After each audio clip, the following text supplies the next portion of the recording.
பிரியமானவர்களே, ஆண்டவராக இயேசு கிறிஸ்துவின் நாமத்தினாலே உங்கள் யாவரையும் நான் அன்போடு கூட வாழ்த்துகிறேன். எல்லாருமே சந்தோஷமா இருக்கிறீங்களா?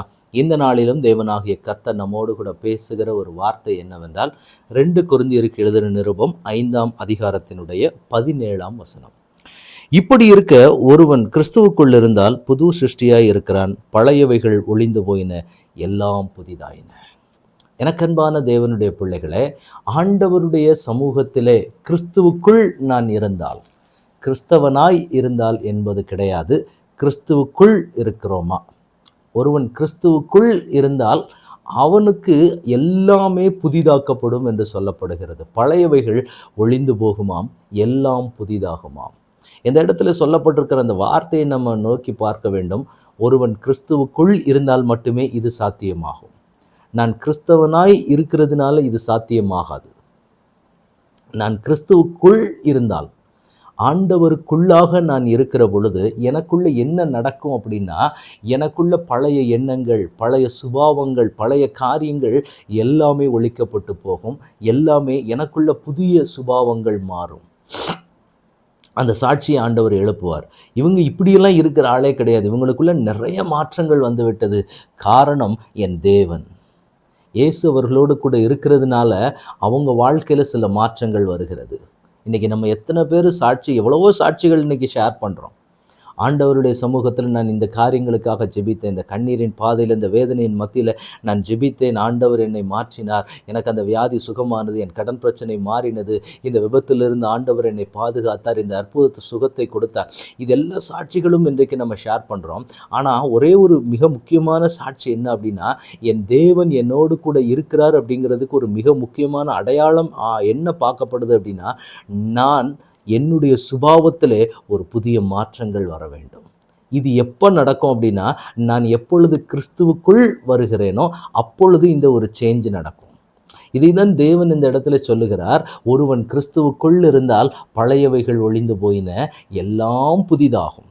எப்போ நடக்கும்னா, நான் கிறிஸ்துவுக்குள் இருந்தேன்னா புது சிருஷ்டியாய் நான் மாற்றப்படுவேன். இன்றைக்கு பிறக்கப்பட்ட ஒரு புது குழந்தையைப் போல எப்படி இருக்குமோ அதே போல என்னுடைய வாழ்க்கை மாற்றப்பட்டு நிறைய மாற்றங்கள் எனக்குள்ளாக உண்டாக்கப்பட வேண்டும். நீங்கள் கிறிஸ்துவுக்குள் இருந்தீங்கன்னா கண்டிப்பாக இந்த மாற்றங்களை நீங்கள் பார்க்க முடியும்.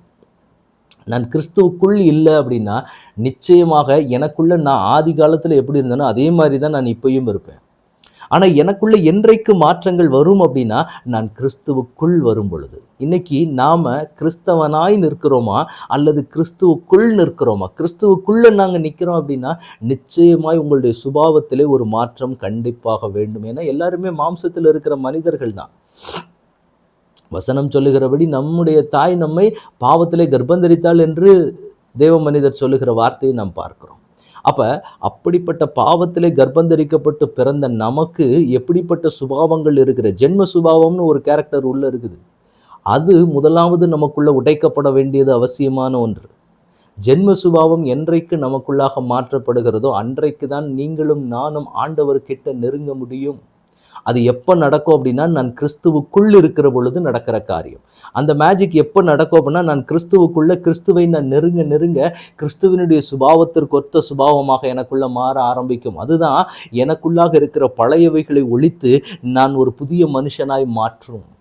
அப்போ ஆண்டவர் இந்த நாளிலே நமக்கு சொல்லுகிறார், உங்களுக்குள்ள காணப்படுகிற பழையவைகள் எல்லாமே ஒழிந்து போகும். தீய எண்ணங்கள், தீய காரியங்கள் எனக்குள்ள இருக்குமானால், ஆண்டவரை விட்டு என்னை தூரமாக்குகிற காரியங்கள் என்னுடைய வாழ்க்கையில் இருக்குமானால், முதல்ல என்ன நடக்கணும் அப்படின்னா, இதற்குள்ளாக எனக்கு ஒரு மாற்றம் வர வேண்டும். அதற்கு நான் பேசிக் என்னன்னா, நான் கிறிஸ்துவுக்குள் இருக்கப்பட வேண்டும்.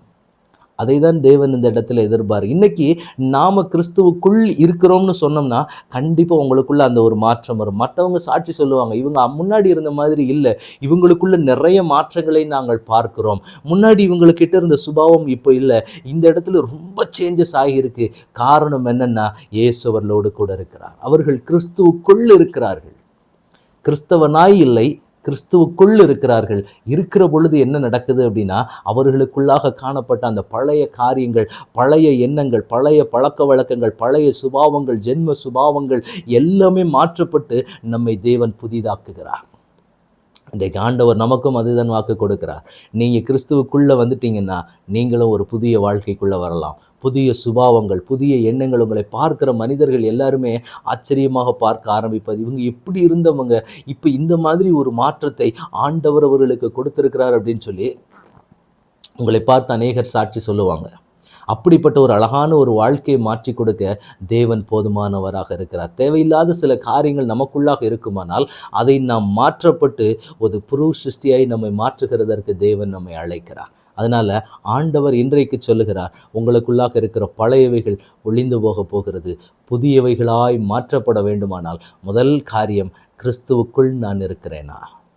ஒரு விஷயம் நம்ம அப்படி இல்லை அப்படின்னா, இன்றைக்கு ஆண்டவரே என்ன உங்கள் பாதத்தில் ஒப்பு கொடுக்குறேன், உம்முடைய சித்தத்துக்குள்ளாக என்னை ஒப்பு கொடுக்கிறேன், எனக்குள்ள இந்த சுபாவங்கள் எல்லாம் காணப்படுகிறது, இதை தேவன் எனக்கு மாற்றி என்னை ஒரு புதிய மனுஷனாய் மாற்றுவீராகன்னு சொல்லி நாம் என்னைக்கு தேவ சமூகத்தில் ஒப்பு கொடுக்குறோமோ அதை நமக்கு மாற்றி கொடுக்கிறதற்கு தேவன் போதுமானவராக இருக்கிறார். இப்போ ஆண்டவரிடத்தில் ஒப்பு கொடுக்கலாமா? ஆண்டவரே, உம்முடைய சமூகத்தில் எங்களை முழுவதுமாக ஒப்பு கொடுக்கிறோம். பரலோகத்தின் தேவன் முழுவதுமாக எங்களை ஆட்கொண்டு நடத்துங்கப்பா. இந்த இடத்துல வசனம் சொல்லப்பட்டிருக்கிறபடி கிறிஸ்துவுக்குள் நாங்கள் இருக்கும்போது புது சிருஷ்டியாக இருக்கிறோம். எங்களுக்குள்ள இருக்கிற பழையவைகள் எல்லாம் ஒளிந்து போயின, எல்லாம் புதிதாயின என்று சொன்ன வார்த்தையின்படி ஆண்டவரே, அவைகள் எல்லாவற்றையும் பழையவைகளை ஒழித்து ஒரு புதிய வாழ்க்கைக்குள்ள கர்த்தரைங்களை கொண்டு வரப்போகிற தயவுக்காக உமக்கு நன்றி செலுத்துகிறோம். இப்பொழுதும் உடைய பரலோக கரத்துக்குள்ள ஒப்பு கொடுக்கிறோம். தகப்பனே, எங்களை நீங்க ஆண்டு கொள்ளுங்க. எல்லாமே எங்களுக்குள்ளாக இருக்கிற உமக்கு பிரியமில்லாத சுபாவங்கள் அப்பா எல்லாவற்றையும் மாற்றி ஒரு புது சிருஷ்டியாய் எங்களை நீங்க வைத்து ஆண்டவரே உமக்கு பிரியமான பாத்திரமாய் வணைந்து கொள்ளும்படி ஆண்டவரே உடைய சமூகத்தில் ஒப்பு கொடுக்கிறோம். ஆளுகை செய்ய வழி நடத்துங்க. இயேசு கிறிஸ்துவின் நாமத்தில் ஜெபம் கேளும் எங்கள் நல்ல பிதாவே. ஆமேன், ஆமேன், ஆமேன். God bless you.